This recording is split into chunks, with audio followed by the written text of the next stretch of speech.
Good evening, ladies and gentlemen. It's an immense joy to see you all on this day where we are marking a significant milestone in the books of Bengaluru branch of ICAI. Today, as finance professionals, we are governed by the Finance Ministry, and we have our Union Finance Minister, Srimati Nirmala Sitharaman here. Ma'am, it's an honor to have you here. Can I request our chairman to escort?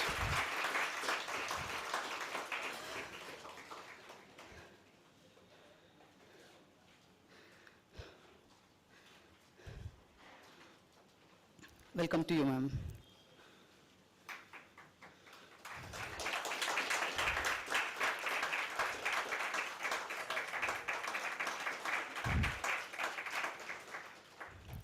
As the community which is responsible for the compliance and the tax collections in the country, it's very important that we know her, the person behind the laws, and from the horse's mouth to know what are the vision and thoughts behind this. So she is here to address us and also interact with us. I request our chairman to give the welcome address.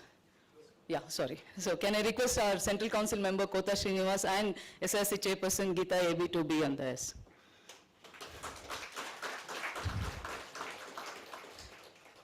Yeah, over to you, Chairman.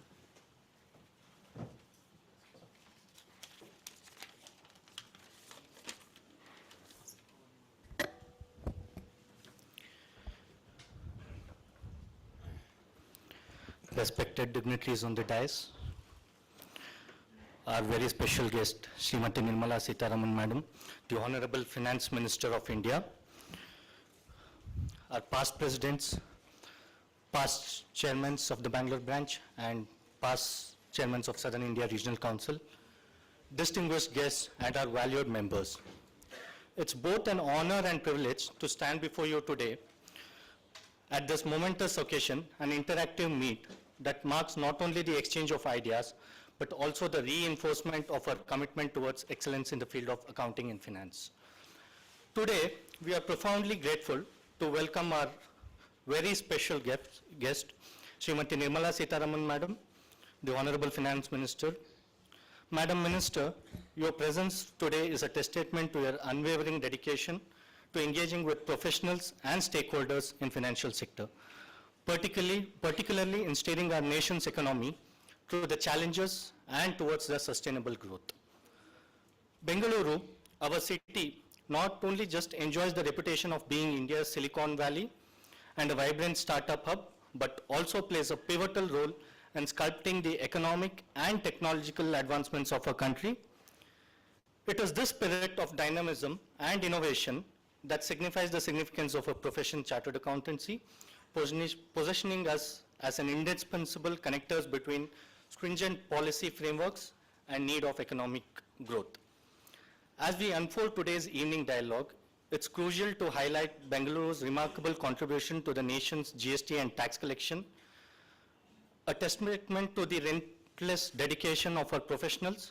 This achievement vividly illustrates the integral role of a community plays within the nation economic fabric, ensuring compliance and governance, thereby driving our country towards its financial objectives. As we all gather here today, we are eager to engage in a meaningful dialogue, to share insights and discuss the future of finance and accounting in our rapidly evolving world. This interactive meeting not only serves as a bridge, but connecting the policymakers with the practitioners, enabling a synergy that I am confident will pave to more informed decisions and strategies that not only benefits our profession, but also the greater good of our nation. Madam Minister, we look forward for your enlightening address. Though it's an interactive session, it's my humble request if you agree to address us, and gaining from your vast experience and deep understanding both the challenges and opportunities that lies ahead of us. Your perspectives are invaluable in guiding our path forward, especially as we navigate through the complexities of the global economic landscape, adapt to technological advancements, and strive towards achieving the goal of an Atmanirbhar Bharat. In closing, Madam Minister, I would like to express my deepest appreciation for gracing this occasion and your presence today is invaluable. This interactive meeting was a long due, Bangalore being the biggest branch. We are happy that you are here. Without taking much of the time, let's look forward for a session that promises not only to be informative and enriching, but also a stepping stone towards more robust and vibrant future of our beloved country. Thank you.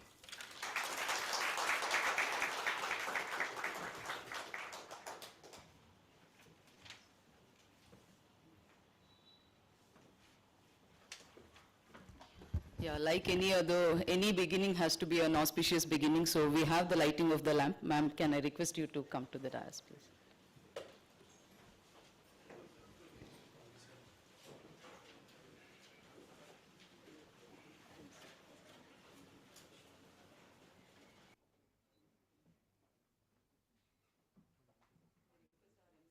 So to join the dais.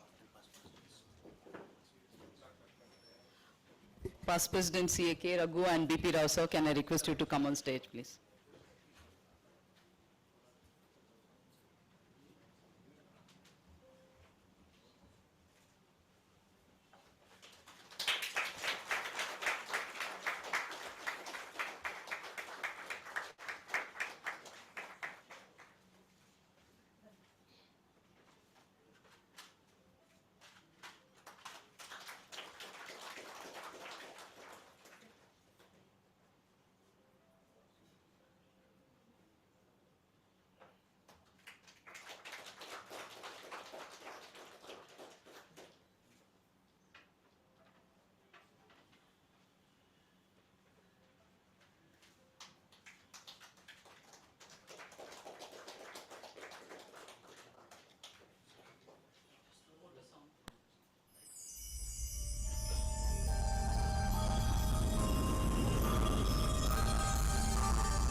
सुप्तेषु जागृति य एष सुप्तेषु जागृति कामं कामं कामं कामंशो निर्विमाणः तदेव शुक्रदमं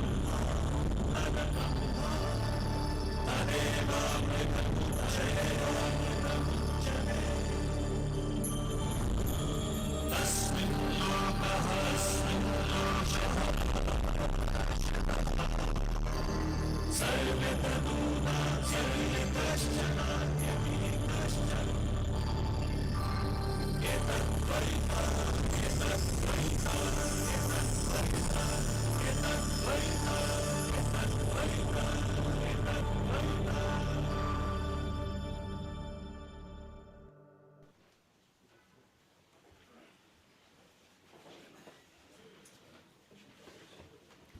Thank you, ma'am.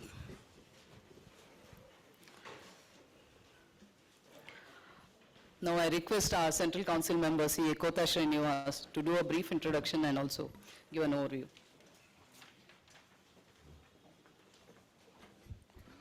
Sabhage namaskara. Dignitaries on the dais, Honorable Minister of Finance, Srimati Nirmala Sitharaman, the Chairman and Secretary of Bangalore Branch, the Chairman of SIRC, the past Presidents of ICA and other distinguished members who are present for this interactive session. First of all, let me wholeheartedly welcome on behalf of Bangalore Branch, Madam, for this particular interactive session. I think she deserves a big round of applause. This is the first time, if I remember, a Union Minister cabinet level has come to our branch.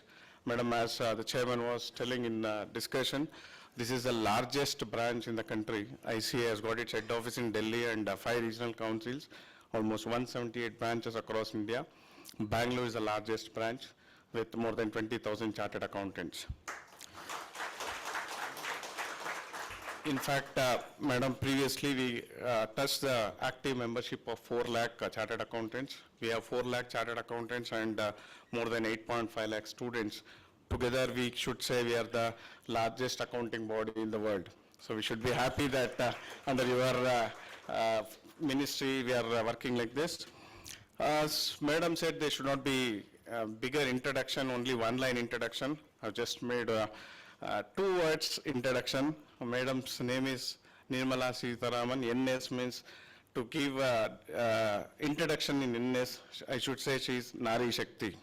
Nari Shakti for this country, because we have in our Hindu mythology various goddesses for various activities. We have Saraswati for education, Parvati for courage, and Lakshmi for finance. I should say all the 3 goddesses have blessed the madam. She is very well educated. The Saraswati has blessed her, and Parvati also blessed her. She was a defense minister of this country. And of course, Lakshmi is also blessed. She is the finance minister of this country. So she is the second defense minister, second finance minister of this country. And the last 2 years, whatever she has budgeted, madam, under your leadership, the collections have exceeded, both in the direct taxes and also in GST. So the credit should go to the Ministry of Finance, and a few credit we will take for the institute also, the members of this profession who have helped day in and day out for the government to get this, garner these collections, madam. So as we said, it's a very, very auspicious occasion to have the minister with us. And as we know, India 2047 Institute is also completing its 100 years in 2049. We also have a lot of plans, and as we know that we are partners in nation building, whatever the government comes forward, I would like to say, madam, the 4 lakh chartered accountants and 8,50,000 students of this profession always are with you. Recently, we had an interactive session with CPC Bangalore and also interaction with CBDT chairman. So they were also very happy about the institute and the members of this institute. I only assure you, as a Central Council member, we will continue to work for the development of this profession. Thank you once again for being with us, madam.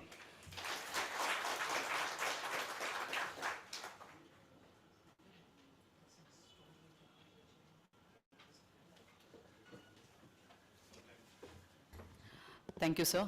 Now it's time to hear from the Honorable Minister, Srimati Nirmala Sitharaman. Over to you, ma'am.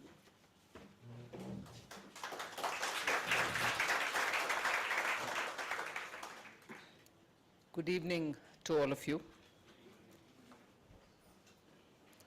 To the office bearers of the Institute and to all the members, thank you very much for having me here.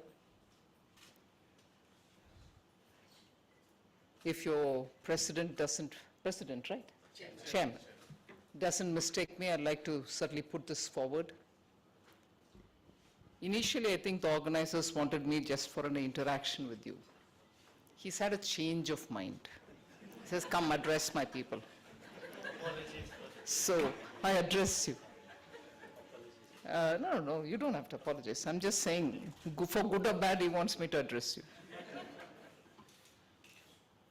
See, I'll take it from the way Honorable Prime Minister spoke to you all. Was it in 2019? 17, is it? When he addressed all over the country chartered accountants, reminding and drawing a parallel with the freedom movement, where at that time, during the freedom movement, a lot of lawyers had left their profession, gave up very lucrative professions, and fought for the political freedom of India. And I distinctly remember Honorable Prime Minister saying, it is now the time, marking 75th anniversary of India, which was getting closer then, that the chartered accountants, you don't have to give your life or you don't have to, give up your profession, but you have a very big role in building the economic strength of India. That was the larger message that the Prime Minister wanted to give, and that stands very relevant even today. More relevant today because he's also set this very clear target, and I'm not saying ambitious, a very clear target of Viksit Bharat by 2047. I didn't say ambitious because I think it is achievable. It is well within the power and the ability of Indians who have seen once in a century pandemic, a complete lockdown for 3 months, post that a partial lockdown, each state had its own partly opening, partly not opening, some areas getting locked down and the rest of the state being open. So thorough disruption. Moratorium for companies so that they don't go into liquidation. Extension of especially sovereign guaranteed loans. And you were keeping the books balanced even in this kind of a disruptive environment. And post that, you're also seeing your own clients recovering from their difficulties. You're giving them advice about how the opening up actually is seeing a lot of newer developments, the kind of reforms which the government has taken, ease of doing business, which is now benefiting most sectors, and people are realizing that life can be simpler than what it was earlier. Like chartered accountants, for instance, I'm sure your headache about your clients' income tax details, not that your client is not wanting to give details, not that you don't want to do a fair job of it, but when pre-filled forms come from the board, the CBDT, you breathe a sense of relief, and your client also says, oh my God, yes, I did forget this one, yes, it has to be included. Or he says, no, this is not mine, please go back and check it up. So there is a lot of trust coming in this whole exercise, where the government trusts taxpayers, wants to take them on board to say, look, this is what we are finding in our system, something which pertains to you, a fixed deposit which you've forgotten. You got transferred from one place A to place B. You left your deposit there and you didn't include it. Would you want to include it? You realize not just for tax purpose, even your money, you want to go and pick it up. So like that, once these kind of technology-driven, trust-enriching steps which are being taken by the government, you as a professional realize that technology is doing good to you and to the client. Of course, it is doing good to the government. So, as we progress with the core essentials of chartered accountancy, you also realize competency in technology-driven keeping of accounts is now becoming more essential. Because it gives you an advantage. You can't be laid back to say, no, I'm keeping the books balanced, somebody will look at the account. It is actually being tailored for every individual to file his return on his own. And for small businesses, in fact, I remember the first year of my becoming finance ministry, part of the finance ministry, there was thorough hatred. My God, your profession would want to be chopping my neck off. I didn't mind, because I can understand. We wanted the small companies to be free to do their own, because the technology is there for you to fill up your own. And if the government was to give the message that we believe in you, you file your tax returns, you don't need to be certifying, a chartered accountant need not be certifying your accounts. It made their life simple. It wasn't to deny anybody their professional earning. It does bring in a lot of sense of ease for a very small business, because everything that you in your professional knowledge would tell him, do this and not do that. If you do this, there's an advantage. If you do that, there's not so much of it. Is all now being done by technology. Of course, it can't be for medium-sized or large companies. The complications, the layers, the calibration, the more studied way of handling it, where you can be advised to plan your portfolios in such a way that you have better savings, there of course it is essential. So like that, technology was used to bring in greater ease for both the assessee and for the professionals who are advising their clients. And so is it with GST. Now with the tribunals getting formed, I'm sure many of your little doubts, disputes, all will get solved in each of the states at the state level itself. And once you get used to it with a couple of cases, you're going to be able to fine-tune it to perform even better. With experience, you're able to tell the government saying, do you want to do it this way, do you want to do that way? And improve the system, because system works for both the parties. In this case, it works for three. And therefore, the approach Government of India has taken is to expect from chartered accountants to enable and to help in greater formalization of the Indian economy. We need more people to get onto the system. You can't remain in the shadow of the system, flourish there, but have occasional interaction with those who are in the formal system itself. So you can't really be surviving only being out of the system and functioning, saying I have nothing to do with the taxation, I'm too small, I'll remain out of taxation. I can continue with that. You can continue like that, nobody's stopping you, there's no force. But the benefits you, your business and the Indian economy can reap will be very limited. So the more you are able to interact with businesses which are small and who still remain in the informal, there is a need to build awareness to say, don't fear getting onto the formal system, because the normal fear is once I come there, I'll have to pay tax.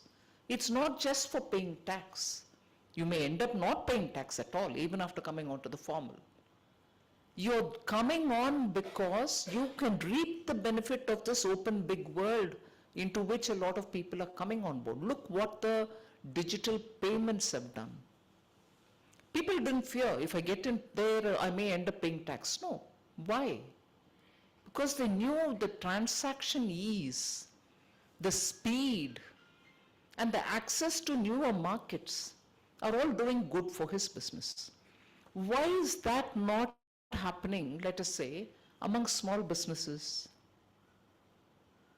You need a digital revolution even in that area. Because the sense of fear that people have got built in their heads about, oh, this will mean that I'll have to submit an account every year, file my returns every year, it means I'm opening my systems up so that taxman is going to be after me. That is the fear which has to go out of people's minds. Because the benefit that you reap once you come onto the formal system is far more than what you can account for now. So that is one thing I would certainly elaborate, drawing from what Prime Minister spoke to you all. And that is absolutely now critical, because if by 2047 we want to leave an India for our future generations, for our children, for our grandchildren, to be happy and proud to live here. Today, people are going out for jobs. It is probably the reverse migration has started in the global sense. A lot of people are finding businesses, professions, career to be built in India, who have a global footprint as well. I would think that is a very good beginning to make, but by 2047, ideally, India should be a country which is worth for our grandchildren to stay and live and lead their lives and contribute to the country, rather than run away from here because opportunities, job satisfaction, career enhancement are better there and not here. That is where I think you have a very big role to play, not just with your profession, but also with your clients. Periodically also inform them about the improvements which are happening in the system, not just use of technology, but also the way in which professions are widening, the opportunities that are coming before us. I'm very glad to hear a lot of interest being shown about the International Financial Services Center, GIFT City. Even when I was seated downstairs and also in the earlier gathering, there's a lot of interest about IFSC, especially after chartered accountancy and financial services have all gone on to become part of the portfolio that GIFT City would handle. And something which I said in Gujarat the day before yesterday, I think it was also a gathering of chartered accountants. I did tell them that the GIFT City is envisaged to be not an Indian territory, but a territory located in India like an SCZ, Special Economic Zone, for financial purposes. Of course, it does now ship leasing, aircrafts maintenance, repair, and so on, but many others as well. It is a territory located in India, but with all the global financial best practices in there. So the front door of, exactly this is what I told in Gujarat, the front door of IFSC is opened for all global operators in fintech, in banking, in bullion exchange, in stock operations, and insurance, also in ship leasing, also now fintech, inclusive of accountancy, insurance, and so on. The front door is open so that the global investors, global banks, global insurance companies, leasing companies can all come to India. But having located such an international financial services center in India and inviting all these to come, the front door kept open with all kinds of legislative and regulative practices simplified. One window regulation, you're not going to IRDAI separately, NAFRA separately, RBI separately, and so on, SEBI separately, and so on. All of them are together there in one entity. Now, if that has been done, it's with an intention that that will legitimately send benefits to India. So I used an expression, if the front door is open for investors, operators, banks to come in there, global banks to come in there, global insurance to come in there, the back door, not the proverbial negative back door, but the other back door, which is inward opening, should send the benefits of all these operations for India.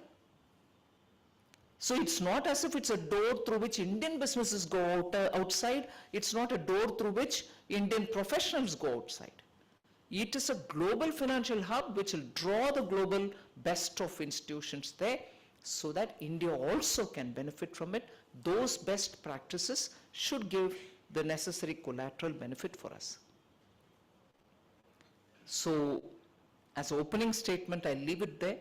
But I'm sure there's a lot more to talk about how Government of India has been very actively engaging with several countries for mutual recognition, so that chartered accountants from India are recognized as professionals in other countries as well. But before I say this, one other thing which, like the pre-filled form comes for the tax assessee, I want to say there has been a very enthusiastic forward movement in the advanced pricing agreements that we're doing. So at least global trade doesn't have to be worried about what implication, tax implication they'll have to bear. Now I think nearly 14 or 15 of them already have been signed. So these are practices through which companies are able to have certainty in taxation, as a result of which doing in India, taxation, government policy can all be on a firm, predictable, stable footing, as opposed to a time when we went back to doing retrospective tax, much to the dislike of the global community and for Indians themselves. Because it sends a kind of fear saying, how backward would you go? So Prime Minister Modi and the government have been very progressive, future looking. The mutual agreements or the advanced pricing are all going to help in the simplification of the tax assessee's approach towards taxation. So I'll stop here. Of course, if there's anything more, you can always talk. Thank you.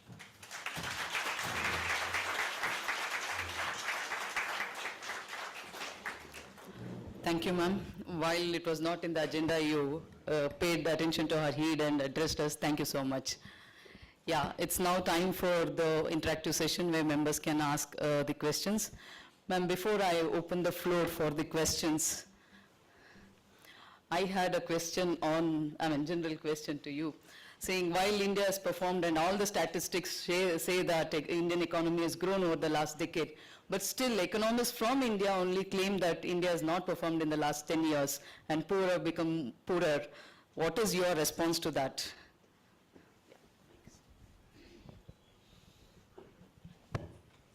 Are you doing a journalist business here, or are you? No. I am a chartered accountant. You're welcome to do it. Yeah.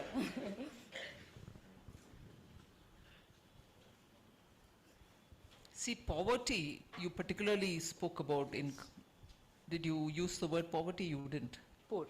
Poor. Poorer become a poorer. Poor have become poorer. I'd like people who say that to show me the statistics for it. Whereas the statistics with Government of India says, which is also concurred by World Bank and IMF and global observers, is that despite COVID and because of the measures taken by the government, they say this, because of measures taken by the government, people have been saved from getting into extreme poverty. You know, the free food grain program, giving money, however little it is, during the COVID, and the direct benefit transfer where no pilferage happens about the money which goes, have all lifted 25 crore people out of extreme poverty. It's a data given. And poverty is not just one indicator-based measurement. It's not how much money I have in my pocket. It's so much more. Have I got access to health without paying money, without having to prove myself and without having to sell that little piece of land that I have or selling the goat that I own? Yes, Ayushman Bharat. Have I got a house to live in, or is it gone? Is it a thatched roof which will completely get washed away during rain? No, a pakka house. Is my wife or my mother or my daughter going miles to get drinking water? No, Jal Jeevan Mission. Is my wife or mother or whoever is the member who's spending time in the kitchen affected because of the smoke? No, Ujjwala Yojana.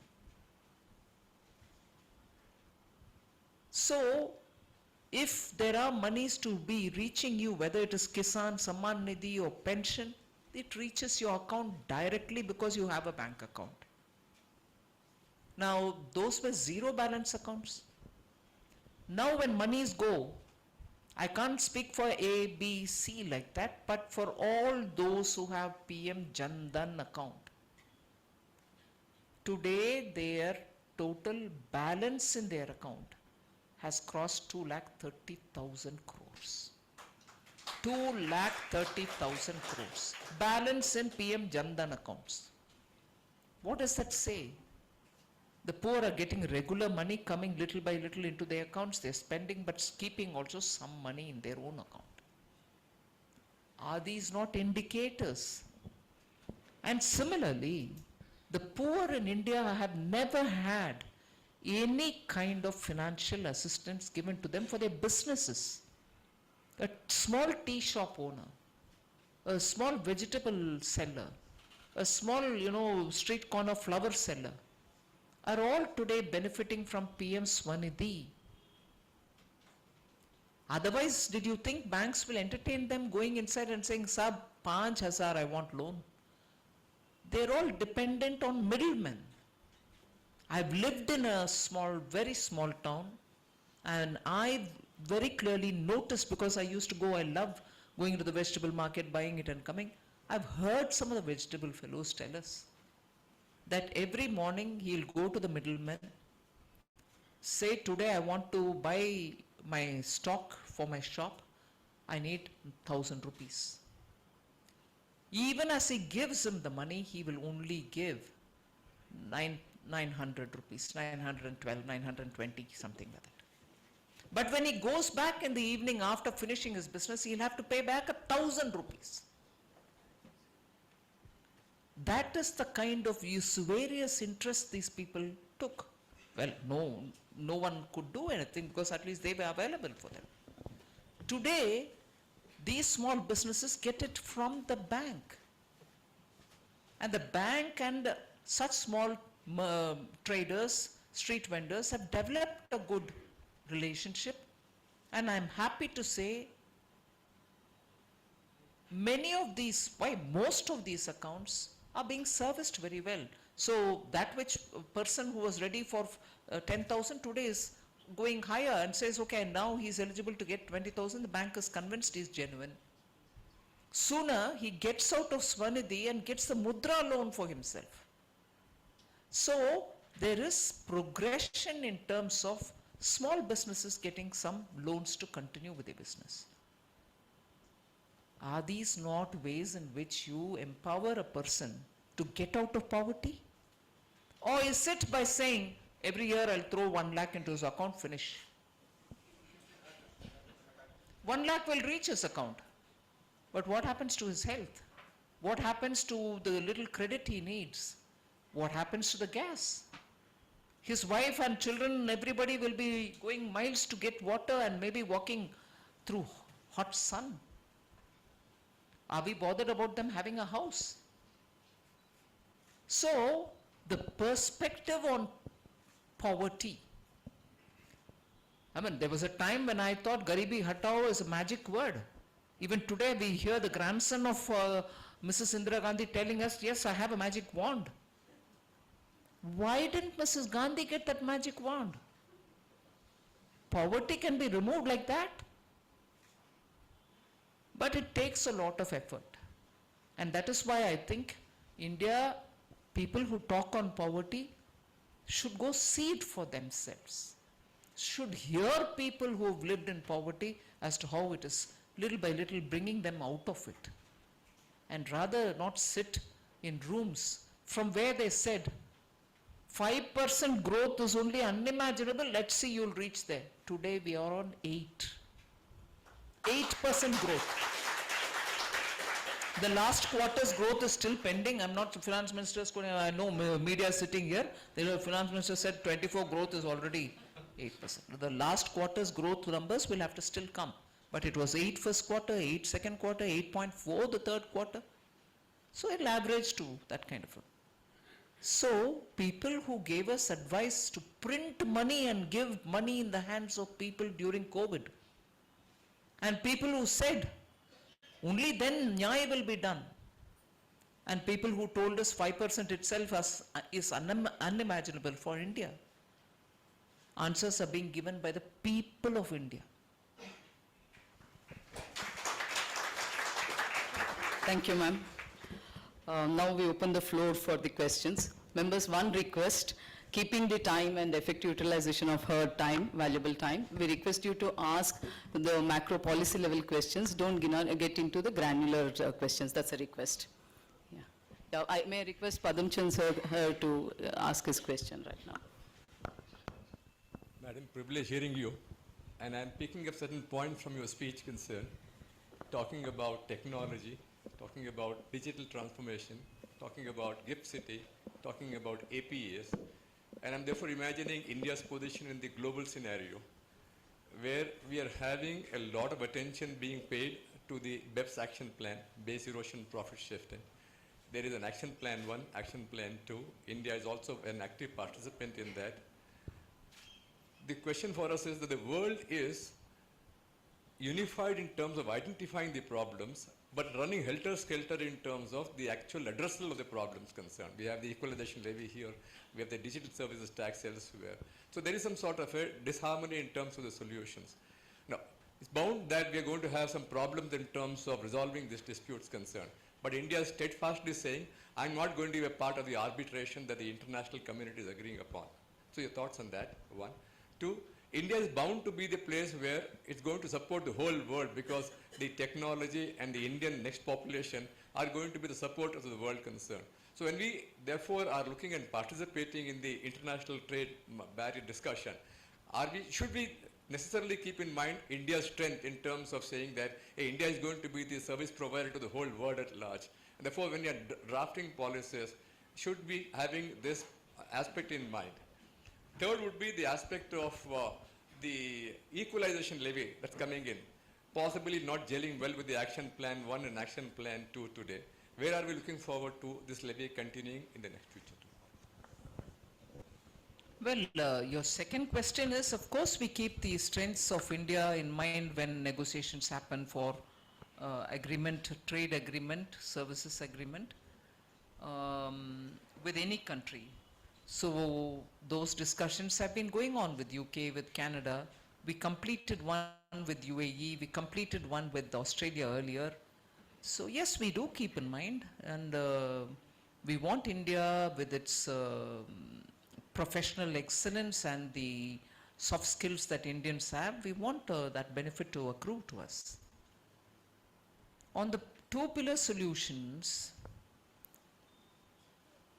it's all right, you recognize, I also recognize that at least now they've come to realize that the economies from where they make their profits don't get anything at all. Till now they've not received anything.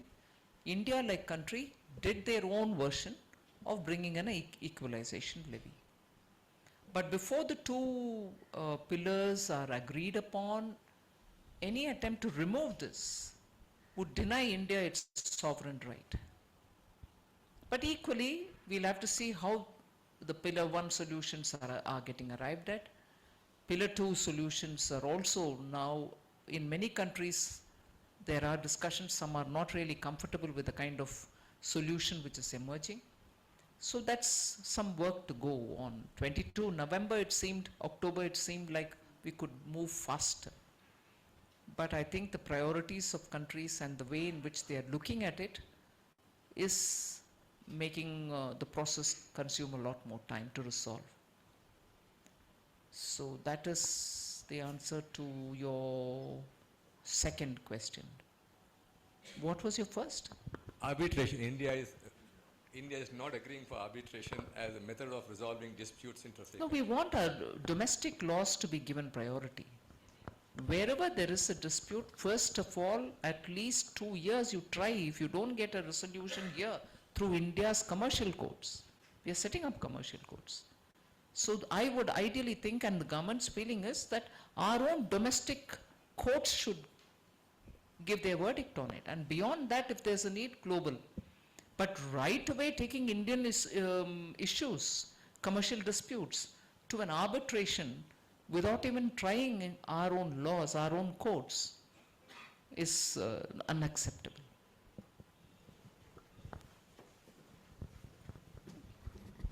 Yeah.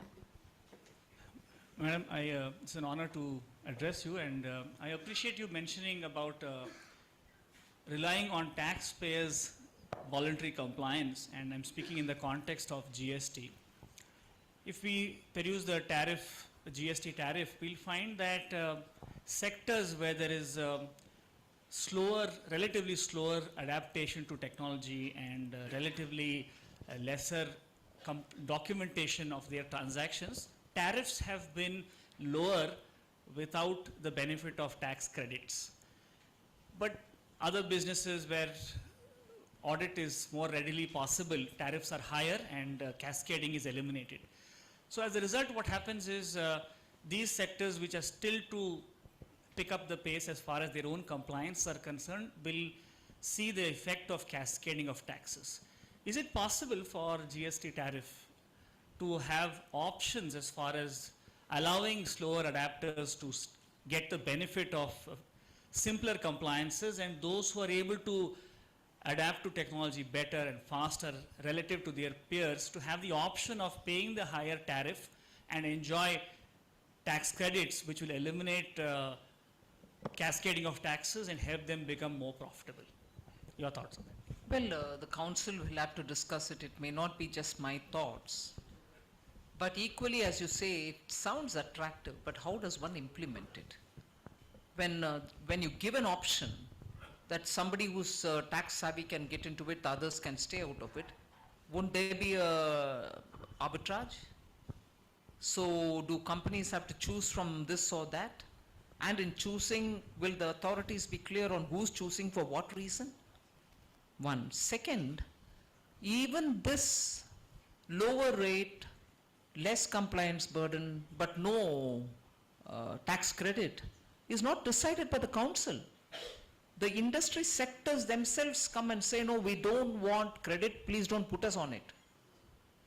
Now, it's all right for us. I would be very impressed hearing you. I'll go change it. I'll have 10 groups sitting in North Block tomorrow. Most often, decisions are taken after hearing the industry sectors, if they want it this way or that way, and finally we think we've heard all of them and therefore we take a position. There is a 11th one who comes saying, no, you didn't consult me, I don't want it this way. So we need constantly to keep in touch with sectors and take them on board for any decision that we take in all these matters. Good evening, ma'am. Wanted to pick up on the digital transactions, digital effort. India is a very robust, dynamic financial system with very fast-moving transactions. Naturally, because we have the largest number of transactions, we are also the location where most cybercrime is happening. But globally also, cybercrime is evolving at a very fast pace. Are we looking at new enforcement, new regulation to tackle this forward-looking? Yes, a lot of work is happening on it. Say whether it is in one particular direction or another. Cybercrimes are very seriously handled. There is a whole lot of agencies within the government who sit together and see where it is, what's the depth of it, what extent is it spreading and so on. So it is addressed every now and then. There's no one solution for all.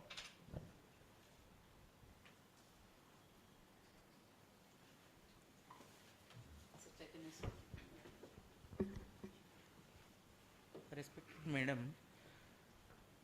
there is an acceleration in tax gathering by the government after you came to this position as Finance Minister. This everybody in our profession know very well.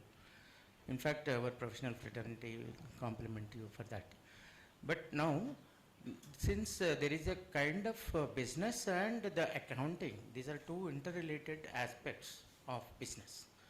If the reporting part is taking place, only after that the government of India knows what is the tax gathered, means tax collected by the business entity.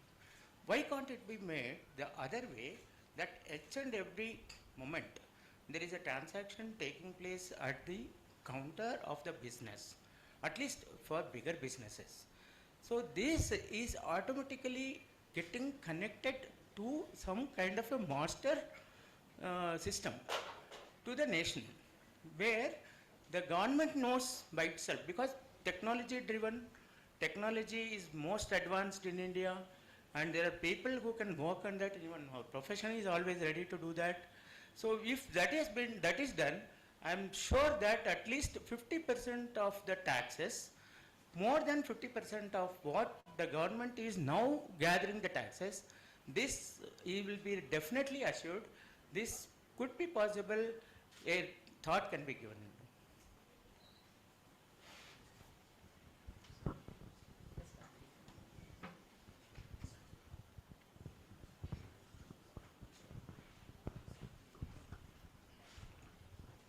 Good evening, Madam. Thank you so much for addressing our chartered accountants. And I'm sure we are going to touch 5 trillion economy very soon. And Government of India is also working towards skill development and lot of various incentives for MSMEs. My question here is that what is the future vision in terms of innovation and reaching best productivity? Well, I think there's a Increasing lot of efficiency. work happening in terms of innovation. Government is trying to support them. Anusandhan Kosh, which is now announced in this vote on account budget, is also for creating that corpus which is necessary for giving support for research and also for risk taking in the private domain for greater innovation to happen. Normally, funds for the private sector wouldn't readily come in. Government has now created this. That body, let's say some kind of a special purpose vehicle, will have to handle it so that greater innovative activities are supported. High risk activities can be supported and so on. So we are doing it through this course. We are also trying to help the institutions like Indian Institute of Sciences, IIT and so on, to handhold people who are undertaking such research or some specific innovative steps in, say, their own domains and so on. So we are supportive of innovation. Good evening, ma'am, and we have to, as professionals, congratulate you and compliment you for phaseless assessment scheme, concurrently the phaseless conferment of jurisdiction. And this is one technological advancement that has been introduced into direct taxes. And your PLI scheme, which has started paying dividend now, I have a few, we are eager to know as to what is your take on, insofar as semiconductor business is concerned, would you be expanding scope of business trust to include semiconductor activity? Would you be expanding scope of 115 BAB in respect thereof? We would also be eager to know as to how would you would respond to Nestle's decision, like on good faith doctrine. There is some fear that the decision like contradicts the good faith doctrine in terms of the treaty interpretation of protocol notification. And lastly, the government's take on angel tax, 5627B tax, which the industry is a little worried about. Yeah, we are eager to know your thought process on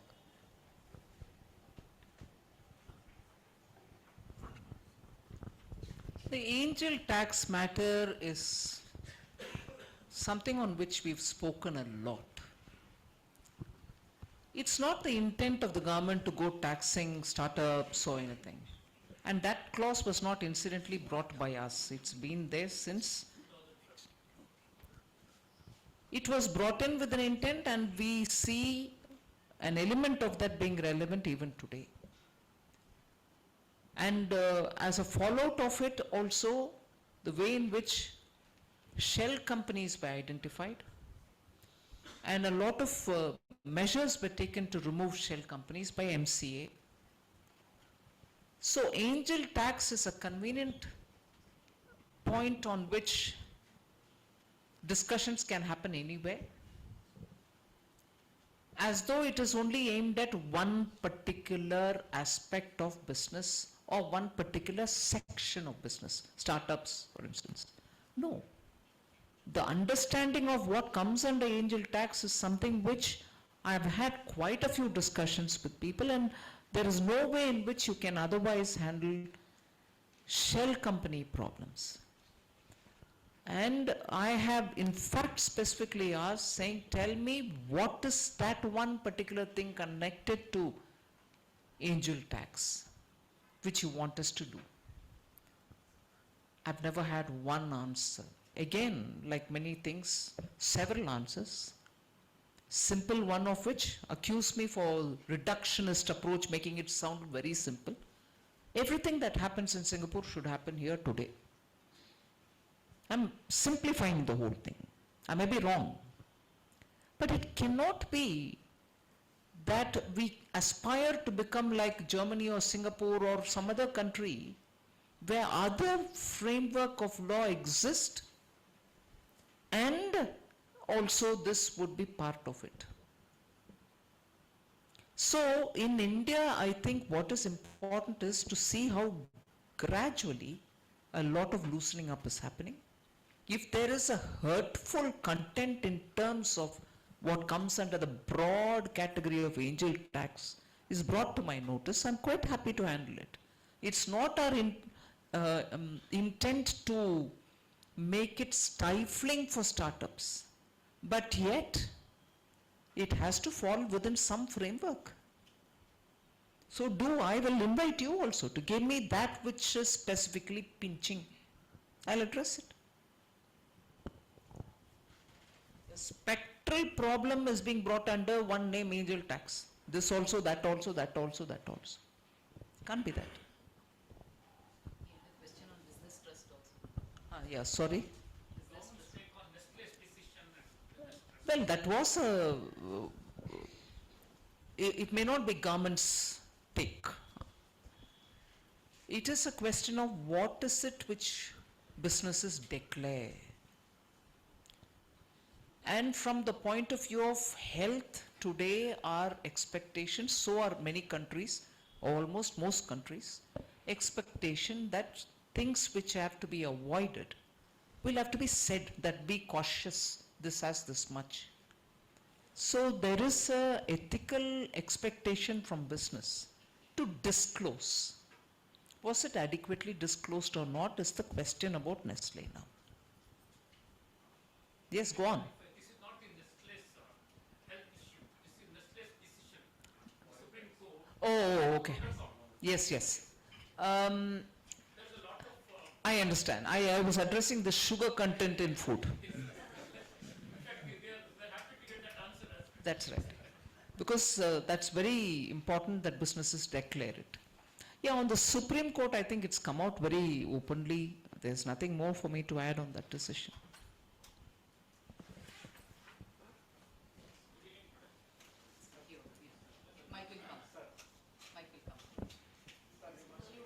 I can go ahead. Good evening, madam. As you initially started, sorry, I have a bad throat, that during the independence time, many of the advocates moved out of the profession in support of it. Though I professionally chartered accountant, I moved into an organization where it imparts skill to the youth and get employment. We are there in existence for the last 60 years, and we have delivered many students who have come out successfully, and all of them are placed at the end of the period of 3 years diploma. Under the MSDE, there is an education skill loan is there. It is only limited to 1.5 lakhs, which was made about 15 years back. Today the cost of living gone up. We have to take care of the teaching staff. So I made a request whether this 1.5 lakhs to be increased to 2.5 lakhs for the benefit of the economically weaker section of society people to avail the loan and get the skill on hand and get employment. Thereby he contributes the skill India with a nominal rate. The request has been made through MSDE. The notification was given by MSDE. That's one question. Second question, there was a fund called Technology Services Revolving Fund. It was signed in 1989 between Reconstruction and Development, International Bank Development Association and Government of India, where the fund was made available to such a technological institution at a very nominal rate of interest. It is 1% interest. We availed twice. First time 5 crore, repaid the money. Second time 25 crore, we repaid the money. Because the technologies keep on changing. So our students must also learn what is the current technology like additive manufacturing, robotics, etc. like that. And as an organization, we are for a non-profit organization. So such funds was very helpful for modernize our shop floor. Thereby the boys get the latest technical training for them to get employment. That is number 2 question. Recently, our first private organization to get recognition under NCVET, which comes under MSDE. You have given exemption to all NCVET earlier before that, like ITI, no GST, nothing of that kind. So we want that also to be extended to the recognized organization of NCVET under Government of India, MSDE. The last question, these, Only 3? Positive times also. Okay, sorry. Your first question is a suggestion. I'll have to pass it on to the concerned ministry about the scholarship amount being increased. The second about a technology rotating fund, I'll have to go see whether yours is not getting, whether that is closed, whether there is a renegotiation or whatever. So I'll need to check up on that. I may not be on the top of it. The third which you said was about? GST exemption to the NCBT. All right. I'll have a look. I'll have to check it up with the council. Okay, we'll take one last question, considering the paucity of time. Another meeting to attend. Ma'am, we have a small felicitation for you. We request you, no, please accept that. Okay, No felicitations. Thank you. okay, yeah, thank you. That Yeah. time at least you can ask one question. Madam, just one question regarding the income tax simplification.